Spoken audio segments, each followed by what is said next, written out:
പ്രധാനമന്ത്രി നരേന്ദ്രമോദി ഇന്ന് ബീഹാറിൽ രാവിലെ നളന്ദ സന്ദർശിക്കും. രാജ്ഗിറിൽ നളന്ദ സർവകലാശാലയ്ക്ക് പുതുതായി നിർമ്മിച്ച ക്യാമ്പസ് പ്രധാനമന്ത്രി ഉദ്ഘാടനം ചെയ്യും. 2 ദിവസത്തെ സന്ദർശനത്തിനായി പ്രധാനമന്ത്രി നാളെ കശ്മീരിലെത്തും. അന്താരാഷ്ട്ര യോഗാ ദിനത്തിൽ കശ്മീരിലെ പരിപാടിയിലാണ് പ്രധാനമന്ത്രി പങ്കെടുക്കുക.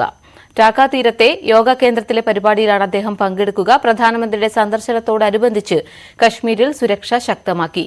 ഇവിടേക്കുള്ള യാത്രയ്ക്ക് നിയന്ത്രണം ഏർപ്പെടുത്തിയിട്ടുണ്ട്.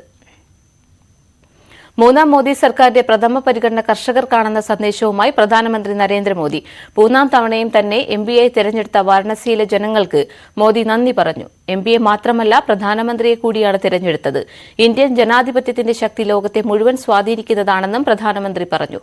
കർഷകർക്കുള്ള പിഎം കിസാൻ സമ്മാൻ നിധിയുടെ പണം അക്കൌണ്ടുകളിലേക്ക് കൈമാറി.